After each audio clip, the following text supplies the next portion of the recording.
வக்ஃபு வாரிய திருத்த மசோதாவை தமிழ்நாட்டில இருந்தே இன்னைக்கு துரத்தி அடிக்கப்பட்டிருக்குது. பாஜக ஆட்சிக்கு வந்த இந்த 11 வருஷத்துல அவங்க கொண்டு வரக்கூடிய ஒவ்வொரு மசோதாக்கள், ஒவ்வொரு திட்டங்கள் எல்லாமே இஸ்லாமியர்களுக்கு எதிராக, சிறுபான்மை மக்களுக்கு எதிராக மட்டுமே திட்டங்கள் கொண்டு வந்தாங்க.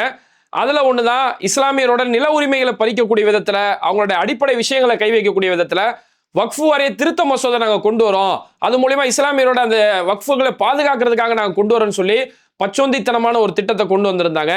இந்த திட்டம் எவ்வளவு ஒரு மோசமானது அப்படின்றத வேற வாய் வார்த்தையை தெளிவுபடுத்தாம இதுக்கு எதிராக நாங்க தீர்மானமே கொண்டு வரோம்னு சொல்லி இன்னைக்கு தமிழ்நாடு அரசு சார்பில் ஒரு தரமான தீர்மானமே கொண்டு வந்திருக்கிறாங்க.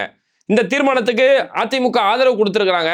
அதே நேரத்தில் எடப்பாடி பழனிசாமி இன்னைக்கு சட்டசபைக்கு அவர் வரல. இன்னைக்குன்னு பார்த்து லீவ் போட்டாரு. ஏன்னா நம்மளால 2 நாளைக்கு முன்னாடி தான் அமித்ஷா ஜியை போய் சந்திச்சு வந்திருக்கிறாரு. அந்த சந்திப்புக்கு ஒரு உண்மையா இருக்கணும் இல்லையா? அதனால இன்னைக்கு எடப்பாடி ஜி இன்னைக்கு சட்டமன்றத்துக்கு வரல. வழக்கம் போல பாஜகவை சேர்ந்த 4 எம்எல்ஏக்கள் இன்னைக்கு அவங்க வெளிநடப்பு செஞ்சிருக்காங்க. இந்த தீர்மானத்தை நாங்க ஏத்துக்கவே இல்லைங்க, நாங்க வெளியில போறோம்னு சொல்லி எங்க வானதி அக்கா உட்பட 4 பேர் எந்திரிச்சு வெளியில போயிருக்காங்க.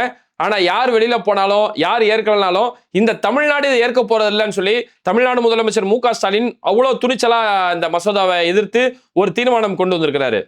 வக்ஃப் வாரிய சட்ட திருத்தமானது சிறுபான்மை இஸ்லாமிய மக்களை வஞ்சிப்பதாக அமைந்துள்ளதை நாம் கடுமையாக எதிர்க்க வேண்டும்.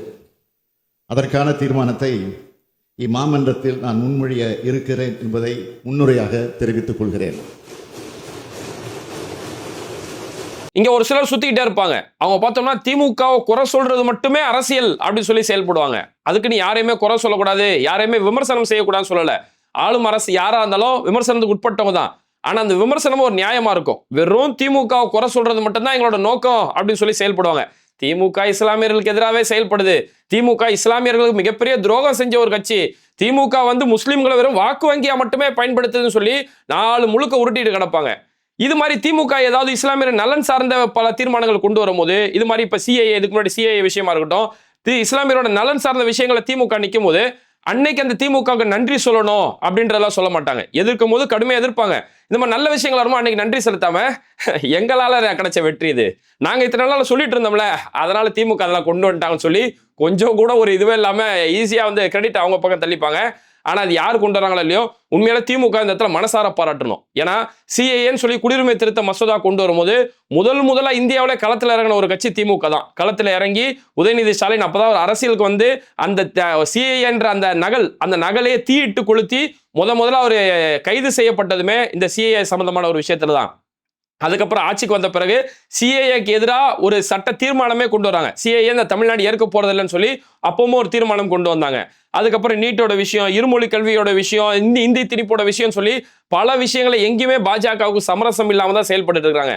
செந்தில் பாலாஜி மாதிரி அமைச்சர்களுக்கு நெருக்கடி கொடுக்கும் போது, அமைச்சர் பொன்முடி மாதிரியான பல பேருக்கு இங்க நெருக்கடி கொடுத்து எதிரடா அந்த திமுக சிக்குன்னு சொல்லி பல வகையில திமுகவுக்கு எல்லா நாளுமே நெருக்கடி கொடுக்குற நேரத்துல நிதியை முறைப்படி கொடுக்காம நெருக்கடி கொடுக்கும் போது சரி, அந்த பாஜக எதிர்ப்பு அப்படின்ற ஒரு கட்டத்துல திமுக உண்மையில ரொம்ப ஸ்ட்ராங்கா இருக்கிறாங்க. இப்ப கடைசியா நடந்த டீலிமிட்டேஷன் சம்பந்தமான அந்த மீட்டிங் நம்ம எடுத்துக்கிட்டா கூட வந்திருந்த ஒவ்வொரு அரசியல் தலைவர்களுக்கும் நாங்க இருமொழியில தான் பேர் வைப்போம், ஒன்னு இங்கிலீஷ், இன்னொன்னு அவங்களுடைய தாய்மொழி, இதுதான் மாநில சுயாட்சின்றத அவ்வளோ தெளிவா ஒவ்வொரு விஷயத்திலுமே திமுக அவ்வளோ ஸ்டாண்டர்டா நிற்கிறாங்க. இன்னைக்கு இந்த வக்ஃப் வாரிய திருத்த மசோதாவுக்கும் சட்டமன்றத்திலே தீர்மானம் கொண்டு இந்த வக்ஃப் வாரிய திருத்த மசோதா இஸ்லாமியர்களை முழுக்க வஞ்சிக்கக்கூடிய ஒரு விஷயம். அதுல தமிழ்நாடு முதலமைச்சர் அதுல சொன்னாரு, பாஜக ஆட்சிக்கு வந்ததுல இருந்து இஸ்லாமியர்களுக்கு எதிராக செயல்படுறது மட்டுமே அவங்க ஆட்சியா செஞ்சுட்டு இருக்காங்க. அதுல ஒண்ணு அந்த வக்ஃப் வாரிய திருத்த மசோதா கொண்டு வந்திருக்காங்க. இதுல பார்த்தோம்னா மாநில வக்ஃபுடைய உரிமையை ஒட்டுமொத்தமா பறிச்சு, வக்ஃப் கவுன்சிலோட உரிமையை ஒட்டுமொத்தமா பறிச்சு அரசாங்கத்துக்கு முழு கட்டுப்பாடுமே கொடுக்கக்கூடிய விதத்துல, அரசாங்கத்துக்கு முழு அதிகாரியும் கொடுக்கக்கூடிய விதத்துல இப்படி ஒரு மோசமான திட்டம் கொண்டு வக்ஃப்னு சொல்லக்கூடிய அந்த சுயாட்சியை பறிக்கக்கூடிய ஒரு திட்டம் தான் இந்த வக்ஃப் வாரிய மசோதா. இது மட்டும் இல்லாம ஒருத்தர் இஸ்லாத்தை ஏற்று 5 வருஷம் பிறகுதான் அவரால் வக்ஃப் செய்ய முடியும் அப்படின்னு சொல்லக்கூடிய ஒரு திட்டம் கொண்டு வந்திருக்கிறதுல, அப்ப முஸ்லீம் அல்லாதவங்க வக்ஃப் செஞ்ச நிலங்கள்லாம் என்ன ஆகும் அப்படின்னு ஒரு கேள்விக்குறி உருவாயிருக்கு.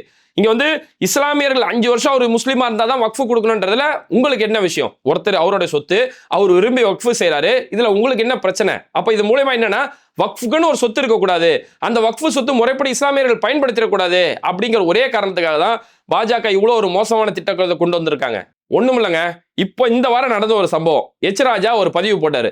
பாபநாசத்துல ஒரு கோயில்ல நர்கிஸ் கான் சொல்லக்கூடிய ஒரு இஸ்லாமியரை கொண்டு வந்துட்டாங்க அப்படின்னு சொல்லி எச் ராஜா அலறி துடிச்சாரு. அதுக்கப்புறமா அதோட உண்மை தன்மைன்னு சொல்லி நம்ம பேட்டை டிவில கூட முழு விபரத்தை பதிவு செஞ்சிருந்தோம். அந்த நர்கிஸ் கான்றாரு, அவர் இந்து தான். அவங்க அம்மாவுக்கு பிரசவம் பார்த்தவர் நர்கிஸ் கான் சொல்லக்கூடிய முஸ்லீம் டாக்டர் பிரசவம் பார்த்தாரு. அவர் உயிரை காப்பாத்துறதுனால நன்றி தெரிவிக்கக்கூடிய விதத்துல தன்னோட இந்து பிள்ளைக்கு நர்கிஸ் கான் முஸ்லீம் பேரை வச்சிருக்காங்க. அப்போ அந்த ஒரு நர்கிஸ் கான் சொல்லக்கூடிய ஒரு இந்து தான். ஆனா அதையே தாங்கிக்க முடியல. ஒரு இஸ்லாமிய பெயர் அங்க இருக்கிறதையே உங்களால தாங்கிக்க முடியாம எச்ராஜால இருந்து ஒட்டுமொத்த சங்கி கூட்டமா அலறி துடிச்சாங்க. ஆனா இந்த வக்ஃப் வாரிய திருத்த மசோதால என்ன கொண்டு வராங்கன்னா, இதுல முஸ்லீம் அல்லாத அதிகாரிகளை நாங்க உள்ள கொண்டு வந்துருவோம் அப்படின்னு சொல்லக்கூடிய விதத்துல. அப்போ ஒரு கோவில் நிர்வாகத்துல இஸ்லாமிய பெயரை உங்களால தாங்கிக்க முடியல. இங்க வக்ஃப்னு சொல்லக்கூடிய இஸ்லாமியரோட நிலங்களை பாதுகாக்கக்கூடிய விஷயத்துல முஸ்லீம் அல்லாத அதிகாரிகளை உள்ள கொண்டு வர்றாங்க. முஸ்லீம் அல்லாத அதிகாரினா நீங்க யாரை கொண்டு வருவீங்க? எச் ராஜா, அர்ஜுன் சம்பத், இது மாதிரியான உங்களோட சங்கிகளை உள்ள கொண்டு வருவீங்க. அவங்க இருக்கக்கூடிய இடங்கள்ல பிரச்சனை பண்ணி இந்த நிலங்கள் இது முழுமையா அந்த முஸ்லீம் மக்களுக்கு போய் சேராத அளவுக்கு இன்னும் கொடூர சட்டங்களை தான் நீங்க கொண்டு வருவீங்க. இதனாலதான் தமிழ்நாடு முதலமைச்சர் கொண்டு வந்திருக்கக்கூடிய இந்த தீர்மானத்தை பாஜகவால தாங்கிக்க முடியல. அவங்க ஏதோ அதிமுகவோட தயவால ஒரு 4 எம்எல்ஏ உள்ள உட்கார்ந்துட்டு இருக்காங்களா, அலறி துடிச்சுக்கிட்டு நாங்க வெளிநடப்பு செய்யறோம், இந்த மசோதா நாங்க இந்த தீர்மானத்தை நாங்க ஏற்கல, நாங்க வெளிநடப்பு செய்யறோம்னு சொல்லி வேகமா அவங்க 4 பேர் வெளிநடப்பு செஞ்சாங்க. இந்த 4 பேர் அதிமுக தயவால உள்ள வந்தவங்க தான். திரும்பவும் அதிமுக தயவால இந்த 4 பேராச்சும் உள்ள வரணுங்கிறதுக்காக தான் இன்னைக்கு எடப்பாடியாரை கூப்பிட்டு டெல்லியில கூப்பிட்டு ஒரு மீட்டிங் ஒன்று நடத்தி இருக்காங்க. எடப்பாடியாரும் பார்த்தோம்னா இன்னைக்கு அதிமுக இந்த தீர்மானத்தை ஆதரிக்கிறாங்க. இந்த வக்ஃப் வாரிய திருத்த மசோதா நாங்களுமே ஏற்கல, இந்த முதலமைச்சர் கொண்டு வந்திருக்கக்கூடிய இந்த தீர்மானத்தை நாங்களும் ஆதரிக்கிறோம்னு சொல்லி அதிமுக ஆதரிச்சாங்க. ஆனா அதிமுகவுடைய தலைவராக இருக்கக்கூடிய எடப்பாடி பழனிசாமி இன்னைக்கு சட்டசபைக்கு அவர் வரல. அப்போ வரலன்னும் போது அமித்ஷாவை போய் சந்திச்சாரு. அந்த சந்திப்புக்கு அவர் உண்மையா நடந்துக்கிறார் போல இருக்குது. இந்த வக்ஃப் வாரியத்துல அதிமுக நாங்க ஒரு நிலைப்பாடு எடுத்தாகணும், அதுதான் தமிழ்நாட்டோட அரசியல், ஆனா நான் அதுல கலந்துக்கல பாத்தீங்களா அப்படின்னு சொல்லி அந்த அமித்ஷாவுக்கு உண்மையா இருக்கிறதுக்காக இங்க எடப்பாடியார் கலந்துக்கலையா அப்படிங்கிற ஒரு கேள்வியுமே இங்க பெரிய அளவுல உருவாகி இருக்குது. ஆக மொத்தத்துல இந்த வக்ஃப் வாரிய திருத்த மசோதா இது ஏன் இந்த அளவுக்கு எதிர்க்கப்படுது? ஒட்டுமொத்த இந்திய கூட்டணியை சேர்ந்தவங்களும் இந்த அளவுக்கு எதிர்க்கிறாங்க. இன்னைக்கு தமிழ்நாடு அரசு அதுக்கு எதிராக ஒரு தீர்மானமே கொண்டு வந்திருக்குது. ஏன் இந்த அளவுக்கு இந்த வக்ஃப் வாரிய திருத்த மசோதா எதிர்க்கப்படுது அப்படிங்கிறத நம்ம இதுக்கு முன்னாடி ஒரு வீடியோவை பதிவு செஞ்சிருக்கோம். அந்த வீடியோல இருக்கக்கூடிய ஒரு சுருக்கமான காட்சியை இதை உங்களுக்காக. இப்போ இப்படி ஒரு சட்டம் கொண்டு வரும்போது பாஜக இதுக்கு ஒரு முகமுடி ஒன்று போடுறாங்க. என்ன சொல்றாங்கன்னா, இப்போ வக்ஃப் வாரிய நிலங்கள் இருக்குல்ல, இதுல பல நிலங்கள் மாஃபியாக்கள் கையில இருக்குது, அதை மீட்டெடுக்கணும், பெண்களுக்கு நாங்க உரிமை கொடுக்க போறோம், வக்ஃப் வாரியத்துல பெண்கள் உறுப்பினராக இருக்கணும், பெண்கள் வேலை செய்யணுங்கிறதுக்காக தான் நாங்க இப்பேற்பட்ட ஒரு திருத்தம் கொண்டு வரோம், பெண்களோட உரிமைக்காக மாத்தாகஜி அப்படின்னு சொல்லி இப்படி ஒரு கொண்டு வராங்க. அதாவது இப்ப யூசிசி இருக்குது, பொது சிவில் சட்டம். பொது சிவில் சட்டத்தை கொண்டு வரும்போது பொது தளங்கள்ல இவங்க எப்படி ஒரு வார்த்தையை பயன்படுத்துவாங்கன்னா, அது என்ன முஸ்லிம்களுக்கு மட்டும் தனியா சட்டம், அதாவது சிவில் சட்டம் அப்படிங்கிறது எல்லா மதத்துக்குமே தனித்தனி சிவில் சட்டம் இருக்குது. ஆனா இவங்க பொது தளத்துல எப்படி சொல்லுவாங்கன்னா, முஸ்லிம்களுக்கு மட்டும்தான் இருக்குதுப்பா அப்படின்னு சொல்லி ஒரு ஏமாத்து வேலை செய்வாங்க தெரியுமா? அதே மாதிரி இந்த வக்ஃப் வாரியத்திலுமே இங்க பெண்களே இருக்கிறது கிடையாது, பெண்களே சேர்க்க மாட்டாங்க, அதனால பெண்களுக்கு நாங்க இடம் கொடுக்க போறாங்க அப்படின்னு சொல்லி ஒரு முகமுடியை போட்டுக்கிட்டு இதை கொண்டு வராங்க. அதுல கொண்டு வரும்போது பார்த்தோம்னா, முஸ்லீம் அல்லாதவர்களும் இதில் வேலைக்கு சேரலாம், முஸ்லீம் அல்லாதவர் அதிகாரிகளும் அதில் இடம் பெறுவார்கள் அப்படின்னு சொல்லி இதில் ஒரு விஷயத்தை கொண்டு வராங்க. இதுல ஃபர்ஸ்ட் பார்த்தோம்னா, வக்ஃப் போர்டில் பெண்கள் அங்கே ஆல்ரெடி பணி செஞ்சுக்கிட்டு தான் இருக்காங்க. வக்ஃப் வாரியத்தில் இருக்கக்கூடிய அதிகாரிகள் எல்லா இடத்துல பார்த்தோம்னா ஆல்ரெடி அங்கே பெண்கள் வேலை செஞ்சுட்டு தான் இருக்காங்க. இப்போ உதாரணத்துக்கு எங்க பள்ளிவாசலை எடுத்துக்கிட்டோம்னா, இப்போ வக்ஃப் வாரியத்தோட ஒரு பொறுப்பு என்னன்னா, ஒவ்வொரு பள்ளிவாசல் நிர்வகிக்கக்கூடிய அந்த நிர்வாகத்தை தேர்ந்தெடுக்கிறது வக்ஃப் வாரியம் மூலியமா தேர்ந்தெடுத்து அந்த தேர்தல் நடத்துறது அவங்க தான் செய்வாங்க. இந்த தேர்தல் நடத்தக்கூடிய அதிகாரிகளா பல இடங்களில் நீங்க பெண்களை பார்க்கலாம். இப்ப சமீபத்தில் எங்களோட பள்ளிவாசல்ல அந்த தேர்தல் நடந்துச்சு. அந்த தேர்தலை நடத்தக்கூடிய அதிகாரிகள்ல பெண்கள் இருந்தாங்க. அப்ப ஆல்ரெடி அங்க பெண்கள் இருக்கிறாங்க. இவங்க ஒரு உருட்டுறாங்க, பெண்களுக்கு உரிமைன்னு சொல்றாங்க. இவங்க கொண்டு வரதுக்கான ரீசன் என்னன்னா, முஸ்லீம் அல்லாதவர்களை உள்ள கொண்டு வரணும். அந்த முஸ்லீம் அல்லாதவர் யாரு? எச் ராஜா, அர்ஜுன் சம்பத், இது மாதிரியான நபர்களை உள்ள கொண்டு வரதுக்காக இந்த திட்டமே. இப்போ இதுல அவங்க சொல்லும் போது என்னன்னா, பிரிவு 15 சொல்லி ஒன்று கொண்டு வராங்க. அதுல வக்ஃப் வாரியத்துடைய சீஃப் எக்ஸிகியூட்டிவ் ஆஃபீஸர், தலைமை நிர்வாக அதிகாரி அப்படின்னு சொல்லி ஒரு திட்டம் கொண்டு வரும்போது ஆல்ரெடி பிரிவு 23 இருக்கு. இந்த பிரிவு 23 திருத்தம் செய்யறதுக்காக பிரிவு 15 கொண்டு வரோம். அதுல இந்த சீஃப் எக்ஸிகியூட்டிவ் ஆஃபீஸர் இவருக்கான தகுதிகளை சொல்றாங்க. அவருக்கான தகுதிகள் எப்படி இருக்கணும் அப்படின்னும் போது, ஒரு மாநிலத்தோட ஜாயிண்ட் செக்ரட்டரி இருக்கார்ல, அவரை விட இவர் கீழே இருக்கக்கூடாது அப்படின்னு சொல்லி அவருக்கான தகுதிகள் எல்லாம் சொல்லி முடிச்சுட்டு அடுத்ததான் நேக்கா கொண்டு வராங்க. இந்த சீஃப் எக்ஸிகியூட்டிவ் ஆஃபீஸர் இவர் முஸ்லீம் அல்லாதவரும் இதில் இருக்கலாம் அப்படின்னு சொல்லி ஒரு விஷயத்தை கொண்டு வராங்க. இப்போ நம்ம தமிழ்நாடு எடுத்துக்கிறோமே, நம்ம தமிழ்நாடை பொறுத்த வரைக்கும் ஓகேங்க, இங்க அப்படி எந்த ஒரு மற்ற மத மோதல்கள் தூண்டுற மாதிரியோ மற்றபடி அது தவறான நபையிலையோ ஒரு அதிகாரி ஒருத்தர் வர முடியாது நம்ம எடுத்துக்கிடுவோம். இது மற்ற மாநிலங்களோட நிலைமை. இப்போ உதாரணத்துக்கு நீங்க பாபர் மஸ்ஜிதை இடிச்ச சம்பவம் பார்த்தாலும், அங்க கண்ணெதிர அப்பட்டமா 400 வருஷமா கம்பீரமா இருந்த பள்ளிவாசல் இடிக்கும் போது அங்க இருக்கக்கூடிய ராணுவ அதிகாரிகள், அங்க இருக்கக்கூடிய காவல்துறை அதிகாரிகள் அதை நின்று வேடிக்கை மட்டும் தான் பார்த்துட்டு இருந்தாங்க. பல இடங்கள்ல நீங்க போய் பாத்தீங்கன்னா, இன்னைக்கு வட மாநிலங்கள்ல பாஜக ஆளக்கூடிய மாநிலங்கள்ல ஒருத்தன் அவன் வீட்டுல தொழுகை நடத்துறான். அவன் வீடு, அவன் வேலை செய்யக்கூடிய இடம், அவனோட சொந்த இடத்துல அவனோட உறவினர்களோட தொழுகை நடத்துறான். இந்த தொழுகை நடத்தினதுக்காக உத்தரப்பிரதேசத்தில் இருக்கக்கூடிய காவல்துறை அங்க வழக்கு போடுறாங்க. நீ வந்து மதம் முதல்ல தூண்டக்கூடிய விதத்துல காரியத்துல ஈடுபட்டுட்ட அப்படின்னு சொல்லி அவன் மேல வழக்கு. அப்ப அங்க இருக்கக்கூடிய காவல்துறையில அங்க இருக்கக்கூடிய அதிகாரிகள் இந்த லட்சணத்துல இருக்கும்போது அப்ப இப்பேற்பட்ட நபர்களை பாஜக கொண்டு வந்து வக்ஃப் வாரியத்துல சேர்த்தாங்கன்னா அந்த வக்ஃப் வாரிய சொத்துக்களோட நிலைமை என்ன ஆகுறது? அதுதான் இங்க இருக்கக்கூடிய முதல் பிரச்சனை. ரெண்டாவது, இப்போ ஒரு மதம் சார்ந்த ஒரு நிர்வாகம் இருக்கு. இப்போ வக்ஃப் வாரியம்ன்றது முஸ்லிம்கள் நிர்வகிக்கக்கூடியது, இந்து அறநிலைத்துறை அப்படிங்கிறது இந்துக்கள் நிர்வகிக்கக்கூடியது. அதுல அந்தந்த மதம் சார்ந்த நபர்கள் இருந்தா மட்டும்தான் அந்த நிர்வாகம் சரியான முறையில் இயங்கும். ஏன்னா அதுல ஏதாவது ஒரு பிரச்சனை வந்துச்சுன்னா அப்பா இவர் அந்த மதத்தை சார்ந்தவர்ப்பா அப்படி சொல்லி அதுல மத பிரச்சனைகள், பல வகையான நம்பிக்கை குளறுபடிகள் சொல்லி பல பிரச்சனைகள் வரும்.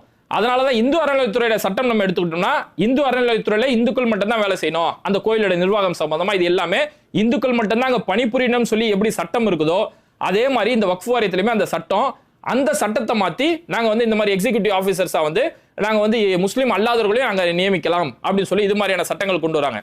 இப்படி கொண்டு வந்தோம்தான் இந்திய கூட்டணி இதை ஒரு சரியான ஒரு பாயிண்டாங்க நாடாளுமன்றத்தில் பிடிச்சாங்க. குறிப்பா காங்கிரஸ் உடைய தலைவராக இருக்கக்கூடிய KC வேணுகோபால் அவர் ஒரு வேல்யூவான ஒரு பாயிண்டை பிடிச்சி இப்படி அது வந்து அவங்களுக்கான அடிப்படை உரிமை, நம்ம அரசியல் சாசனம் கொடுக்கப்பட்ட உரிமை, அவங்க மதம் சார்ந்த விஷயத்தில் அவங்க தலையிடுறதுதான் சரி. இதுல நீங்க வேறு மதத்தால் ஆள உள்ள நுழைச்சிங்கன்னா அது உங்களுடைய அரசியலுக்கு தான் வழிவகுக்கும்.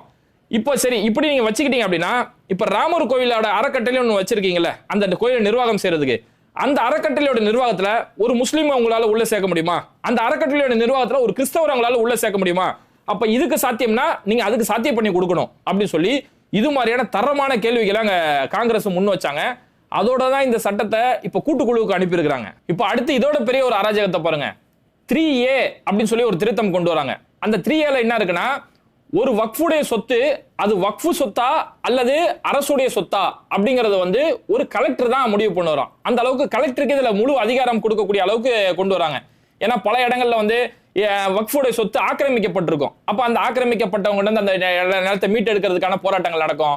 சில இடங்கள்ல அரசு சார்ந்த ஏதாவது அதுல அரசோட கையகப்படுத்தப்பட்ட இடமா இருக்கும், அது அரசு கிட்ட இல்லைங்க இது வக்ஃபுடைய இடம்னு சொல்லி அதுக்கான சட்ட போராட்டங்கள் நடக்கும். அப்ப இந்த இடம் இது அரசுடைய இடமா அல்லது வக்ஃபுடைய இடமான்றத முடிவு பண்றது யாரா?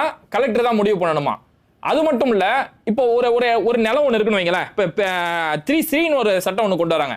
இந்த 3Cல என்ன சொல்லுதுன்னா ஒரு நிலம் இருக்கு, அது வந்து வக்ஃபுடைய நிலம் என்று அறிவிக்கப்பட்டாலோ அல்லது வக்ஃபுடைய நிலம் என்று கண்டறியப்பட்டாலோ அது வந்து வக்ஃபுடைய சொத்து தான் அப்படின்னு சொல்லி முடிவெடுக்கலாம் எடுக்கக்கூடாது. வக்ஃபுடைய சொத்துன்னு சொல்லி கருதப்படாது. இப்போ வந்து வக்ஃபுடைய சொத்துன்னு அறியப்பட்டாலோ அது காணப்பட்டாலோ இப்ப கலெக்டர் உள்ள வருவாராம். கலெக்டர் உள்ள வந்து ஆய்வு பண்ண வரான், பார்த்துட்டு ஆமாங்க இது வக்ஃபுடைய சொத்து தான் சொல்லி கலெக்டர் சொன்னாதான் அது வந்து வக்ஃபுடைய சொத்தாகுமா, கலெக்டர் அது அரசுடைய சொத்துனா அது அரசுடைய சொத்தாகுமா. அப்போ ஒரு கண்டறியப்பட்டாலோ அது காணப்பட்டா கூட அது வந்து கலெக்டரோட முடிவுக்கு தான் போகுமா. இதுல என்ன பிரச்சனை அப்படின்னா நம்ம தமிழ்நாடு எடுத்துக்கோங்க, ஒவ்வொரு விஷயம் நடக்கும் போதும் இங்க மக்கள் வந்து அதுக்கான நீதி கேட்டு எல்லாமே இங்க சட்ட ஒழுங்கு சரியா போயிட்டு இருக்கு. இந்த தமிழ்நாட்டில் கூட சமீபத்தில் ஆம்பூர்ல நடந்த ஒரு பிரச்சனை. ஆம்பூர்ல பிரியாணி திருவிழான்னு சொல்லி ஒன்று ஏற்பாடு பண்றாங்க. அங்க எல்லா வகையான பிரியாணிகளும் அங்க பரிமாறப்படும் அப்படின்னு சொல்லி அந்த பிரியாணி திருவிழா ஏற்பாடு பண்றாங்க. அங்க இருக்கக்கூடிய ஒரு கலெக்டர் அமர் குஷ்வாஹா அப்படின்னு சொல்லக்கூடிய ஒரு கலெக்டர் என்ன பண்றாருன்னா இந்த பிரியாணி திருவிழால எல்லாம் இடம் பெறலாம், ஆனா பீஃப் மட்டும் இடம் பெறக்கூடாது அப்படின்னு சொல்லி ஒரு உத்தரவு ஒன்று போடுறாரு. அதாவது ஆம்பூர்ங்கிறது மாட்டுக்கறிக்கு தான் அங்க ஃபேமஸ். அப்ப அந்த ஆம்பூர்ல கொண்டு வந்து மாட்டுக்கறி இடம் பெறக்கூடாது அப்படிங்கும் போது அதுல எவ்வளவு ஒரு குதர்க்கமான ஒரு விஷயமா இருக்குது. அப்ப இந்த மாதிரி தமிழ்நாட்டிலே இப்பேற்பட்ட ஒரு பிரச்சனைகள் இருக்கும்போது வட மாநிலத்தோட நிலைமை, வட மாநிலத்தில் இன்னும் மோசமா இல்ல நிலைமை இருக்கும். அப்ப அங்க ஒரு கலெக்டர் தான் வந்து இது அரசு சொத்தா அல்லது வக்ஃபுடைய சொத்தான்னு சொல்லி ஒரு கலெக்டர் தான் முடிவு பண்ணுவாரு அப்படின்னா அப்ப அந்த வக்ஃபுடைய சொத்துக்களோட நிலைமை என்ன வருது? அப்ப முழுக்க அந்த ஆளக்கூடிய அரசு, அங்க இருக்கக்கூடிய பாஜக அரசு இந்த நிலம் அரசு கையகப்படுத்தணும் அப்படின்னு நினைச்சாங்கன்னா அதுதான் அங்க நடக்கும். அல்லது ஒரு குறிப்பிட்ட நபர் ஆக்கிரமிப்பு வச்சிருந்தாரு அப்படின்னும் போது அவரு பாஜகவுடைய சார்ந்த, ஏன்னா தேர்தலோட பத்திரத்தோட விஷயத்தை நம்ம எப்படிலாம் நடந்துச்சுன்னு பார்த்தோம். அப்போ பாஜக சார்புடைய நபர்கள் ஆக்கிரமிச்சு வச்சிருந்தாலும் அந்த நிலங்களுடைய பிரச்சனை என்ன ஆகுறது அப்படிங்கிற மிகப்பெரிய ஒரு பாதிப்பு இந்த இடத்துல இருக்குது. சரி, இந்த இடத்துல நமக்கு ஒரு கேள்வி வரலாம். சரி, இவங்க என்னதான் கலெக்டரே இப்படி பல சட்டங்கள் கொண்டு வந்தாலும் வக்ஃபு வாரியம்னு ஒன்று இருக்குல்ல, அதுக்கு ஒரு தலைவர் இருப்பாரு, அதுக்கு உண்டான அதிகாரிகள் இருப்பாங்களே, அப்ப அவங்களோட உரிமையை பயன்படுத்தி அவங்க கேள்வி கேட்க போறாங்க. அப்படிங்கும் போது இங்கதான் பாஜக அடுத்த ஒரு திட்டம் கொண்டு வராங்க.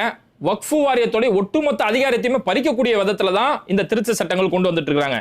இப்போ இதுல பார்த்தோம்னா இப்போ மத்திய வக்ஃபு வாரியம் இருக்குல்ல, அந்த மத்திய வக்ஃபு வாரிய கவுன்சில்ல வந்து அதுல யாரெல்லாம் இடம் பெறுவாங்க அப்படின்னு சொல்லி அதுல திருத்தம் கொண்டு வரும்போது மத்திய அமைச்சர் ஒருத்தர் அதுல இடம் பெறுவாரு, 3 எம்பிகள் அதுல இடம் பெறுவாங்க. போனா போது அப்படிங்கிறதுக்காக முஸ்லீமோட பிரதிநிதிகள் அதுல சிலர் இடம் பெறுவாங்க, முஸ்லீம்களுடைய சட்ட வல்லுநர்கள் சிலர் வந்து அதுல இடம் பெறுவாங்க.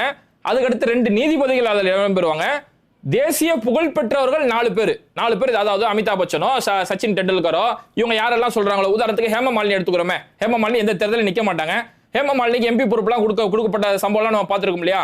இப்ப ஹேமா மாலினிலாம் வந்து தேசிய புகழ் பெற்றவர் அப்படின்னு சொல்லி அவங்களுக்கான அங்கீகாரம் கொடுத்தா, இப்ப நேத்து வினோஜ் போகத்துடைய விஷயத்துல என்ன நடந்துச்சு, வினோஜ் போகத்து தங்கம் வாங்கக்கூடிய ஒரு நிலைமைக்கு போய் கடைசியில் வெறும் 100 கிராம் இருக்கிறதால தள்ளி வந்துருச்சு. இத ஹேமா மாலினிட்ட இந்த விஷயத்தை பத்தி கேட்கும்போது போயிருச்சா அந்த பொண்ணு தங்கம் வாங்கலையா அப்படின்னு சொல்லி அவ்வளவு கேவலமா அந்த அம்மா சிரிக்குது.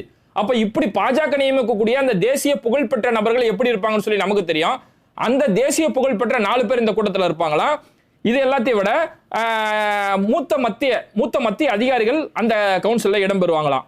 இது மட்டும் இல்லாம ஆடிட்டர் ஜெனரல் ஆஃப் இந்தியா அப்படின்னு சொல்லக்கூடிய ஒரு பொறுப்புல இருக்கக்கூடிய ஒரு நபர், அப்புறம் மத்திய அரசால் நியமிக்கக்கூடிய ஒரு அதிகாரி ஒருத்தர், இந்த 2 பேருமே எந்த டைம் வேணாலும் அவங்க வந்து சென்சார் பண்றதுக்காக வரலாம் அப்படின்னு சொல்லி அதுல ஒரு சட்டம் ஒன்று கொண்டு வராங்க. அப்ப என்னன்னா அந்த ஆடிட்டர் ஜெனரல் பொறுப்புல இருக்கக்கூடிய மத்திய அரசால் நியமிக்கப்பட்ட ஒரு அதிகாரின்ற போது இவங்க எனி டைம்னாலும் இங்க வந்து இவங்க சென்சார் பண்றதுக்கு வரலாம் அப்படிங்கும் போது, அப்போ இங்க ஒட்டுமொத்தமா அந்த வக்ஃப் வாரியத்துக்குன்னு ஒரு பவர் இருக்குல்ல, ஒரு அதிகாரம், இவங்க ஒரு பொறுப்புல இருக்காங்கன்னா அதை ஆய்வு பண்ண வரும்போது முறைப்படி அவங்கள்ட்ட ஒரு அனுமதி வாங்கிட்டு தான் வரணும். அப்ப எதுவுமே தேவையில்ல, எந்த நேரமா இருந்தாலும் அவங்க ஆய்வு பண்றதுக்கு உள்ள வரலாங்கும் போது, அப்ப இவங்க கையில இருக்கக்கூடிய ஒட்டுமொத்த அதிகாரமும் பறிக்கப்பட்டுருச்சு அப்படிங்கறதா உண்மை. அப்ப இங்க பாஜக கொண்டு வந்திருக்குது வக்ஃப் வாரியத்தோட அந்த சொத்தை பாதுகாக்கணும், அந்த சொத்து ஆக்கிரமிப்புல இருந்து தவிர்க்கணும், அது கிடையாது. அந்த வக்ஃப் வாரியத்துல ஒரு பவர் இருக்கு, இத்தனை வருஷமா அதை நல்ல முறையில ரன் பண்ணிட்டு இருக்காங்கல்ல, அந்த அதிகாரத்தை ஒட்டுமொத்தமா புடுங்கி இவங்க எப்படி விரும்புறாங்களோ அந்த முறைப்படி தான் அந்த வக்ஃப் வாரியம் நடக்கணும். அர்ஜுன் சம்பத், எச்ராஜா மாதிரியான நபர்கள் தான் அதில் அதிகாரி இடம் பெறணும் அப்படிங்கிற மாதிரி தான் இந்த சட்டம் கொண்டு போயிட்டு இருக்காங்க. இதுல எல்லாத்தோட நமக்கு ரொம்ப ஒரு வைத்தறிச்சலான ஒரு விஷயம் என்ன தெரியுமா, ஒருத்தர் தன்னோட சொத்தை நான் வந்து ஏழைகளோட பயன்பாடுக்காக அதை வக்ஃப் செய்யறாங்க அப்படின்னு சொல்லி அதை தான தர்மா கொடுக்குது, வக்ஃப் செய்யறாரு அப்படின்னா அவரு இஸ்லாத்தை ஏத்து 5 வருஷமா இருக்கணுமா. இஸ்லாத்தை ஏத்து 5 வருஷத்துக்கு ஆனதுக்கு அப்புறம் தான் அவரால் அந்த சொத்தை வக்ஃப் செய்ய முடியும் அப்படின்னு சொல்லி அடுத்த ஒரு சட்டம் கொண்டு வராங்க. அப்போ இது மூலமா என்னன்னா இதுல பல சட்ட குளறுபடிகள் இருக்கு அவங்க பிளான் பண்றது. ஏன்னா ஒருத்தர் இஸ்லாத்தை ஏத்துக்கிட்டாருன்னும் போது அவர் எப்படியாவது அவர் கர்வாப்பசி பண்ணி நம்ம கூட்டு போறதுக்கான நேரம் வேணும், அவரோட சொத்து போயிடக்கூடாது அப்படிங்கிறதுக்காக அந்த கர்வாப்பசிக்கான அந்த பிளானுமே இதுல இருக்குது. அப்ப 5 வருஷத்துக்கு இவரால பண்ண முடியாதுன்னா அப்ப 5 வருஷத்துக்கு உன்னை முஸ்லீம் நாங்க அங்கீகரிக்க மாட்டோம் அப்படின்னு தான் இதுல கொண்டு வராங்க. இஸ்லாத்தை பொறுத்த வரைக்கும் எப்போ ஒருத்தர் இறைவன் ஒருத்தன் தான் அப்படின்னு ஒரு முடிவை எடுத்துக்கிட்டு அந்த கலிமாவை சொல்றாரோ அந்த நொடியா ஒரு முஸ்லீம் பிறப்பால. இதுக்கு முன்னாடி எத்தனை வருஷம் பரம்பரையா முஸ்லீமா இருந்தாலும் இப்ப இந்த நொடி ஒருத்தர் முஸ்லீம் ஆனாலும் இவங்க 2 பேருக்குள்ள எந்த ஒரு வேறுபாடும் இல்லை அப்படிங்கிறது இஸ்லாத்தோட நெறி. ஆனா இவங்க என்ன பண்றாங்கன்னா நீ 5 வருஷமா முஸ்லீமா இருந்தாதான் நீ வந்து உன்னால வக்ஃபே செய்ய முடியும் அப்படின்னு சொல்லி ஒரு திருத்தம். இதுல கூடுதல் வைத்தறிச்சல் என்ன தெரியுமா, இஸ்லாத்தை பின்பற்றாத ஒரு நபர், இஸ்லாத்தை பிராக்டிஸ் செய்யாத ஒரு நபர் வந்து தன்னுடைய சொத்தை வந்து வக்ஃப் செய்யறாரு அப்படின்னா அது வந்து வக்ஃப் சொத்தா சேர்த்துக் கொள்ளப்படாது அப்படின்னு சொல்லி அடுத்து ஒரு இடியை கொண்டு வராங்க. அதாவது இதுல இஸ்லாத்தை பின்பற்றாத நபர், இஸ்லாம் அல்லாதவர்ன்றதை விட இஸ்லாத்தை பின்பற்றாத நபர்னு வருது. இதுல பல அர்த்தங்கள் இதை எடுத்துக்கலாம். இப்போ உதாரணத்துக்கு நம்ம எடுத்துக்கிறோமே, இப்ப இஸ்லாத்தை பின்பற்றாதவர் அப்படின்னா இஸ்லாத்தோட அடிப்படை கொள்கை படைத்த ஒரு இறைவனை வணங்கணும், அவன் தவிர வேற யாரும் வணங்கக்கூடாது அப்படிங்கிறத இஸ்லாத்தை ஃபாலோ பண்ணக்கூடிய முதல் அங்கீகாரம். இப்போ வந்து நாளைக்கே வந்து என்ன செய்யறாங்க அப்படிங்கும்போது, இப்போ உதாரணத்துக்கு மனுஷபுத்திரன் நம்ம எடுத்துக்கிறோமே, கவிஞர் மனுஷபுத்திரன் இருக்காரு, அவரோட பேர் அப்துல் ஹமீத் அவருடைய பேரு. அப்ப இவர் வந்து இஸ்லாத்தின் நடைமுறை பின்பற்றல, அவர் ஒரு நாத்திக கொள்கையை ஃபாலோ பண்றாரு. ஆனா மனுஷபுத்திரன் தான் விரும்பி ஒரு சொத்தை வந்து தான தர்மமா கொடுக்குறோம் வக்ஃப் செஞ்சிருந்தா இவர் வந்து இஸ்லாத்தை வந்து பிராக்டிஸ் பண்ணல, அதனால இதை வந்து கணக்கெடுக்கப்படாது அப்படின்னு ஒரு குளறுபடிகள் கொண்டு வரலாம். உதாரணத்துக்கு அப்துல் கலாமே சொல்லலாமே, அப்துல் கலாம் பல இது பண்ணியிருக்கிறாரு, இதெல்லாம் படிச்சிருக்காரு, மற்ற மதங்களை படிச்சிருக்காருன்னு சொல்லி. ஏன்னா இப்பவுமே அதான் அப்துல் கலாமுடைய சிலைக்கு முன்னாடி போய் வீணையை கொண்டு பகவத்கீதையெல்லாம் கொண்டு போய் முன்னாடி போய் வச்சாங்க. அப்போ அப்துல் கலாம் வந்து ஃபுல் அண்ட் ஃபுல்லி அவர் இஸ்லாத்தை வந்து பிராக்டிஸ் பண்ணல, அதனால இதுவும் செல்லாதுன்னு சொல்லி இப்படி பல விஷயங்கள். ஏன்னா ஆல்ரெடி இதுக்கு முன்னாடி இருந்த சட்டம் எப்படின்னா இஸ்லாத்தை பிராக்டிஸ் பண்ணாத ஒருத்தர் வக்ஃப் செஞ்சாலும் அது வக்ஃப் சொத்தோடைய ஒரு பகுதியாக தான் கணக்கெடுக்கப்படும் அப்படின்னு சொல்லி இதுக்கு முன்னாடி உள்ள சட்டம் சொல்லுது.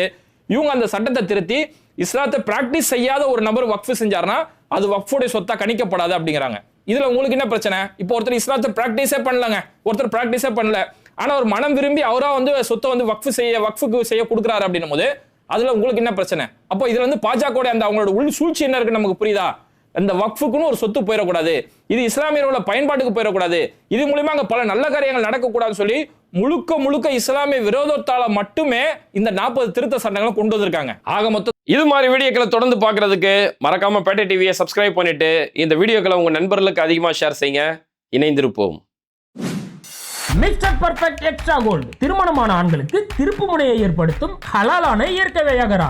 60,000க்கும் மேற்பட்ட திருப்திகரமான வாடிக்கையாளர்கள், 500க்கும் மேற்பட்ட வாடிக்கையாளர்களுக்கு குழந்தை வரமும் கிடைத்துள்ளது. வயதான பலகினமா, சுகர் பலகினமா, இனி கவலை வேண்டாம். உங்கள் இல்லறம் நல்லறமாக அமைய உடனே ஆர்டர் செய்யுங்கள். மேலும் விவரங்களுக்கு கீழுள்ள எண்ணை அணுகுங்கள்.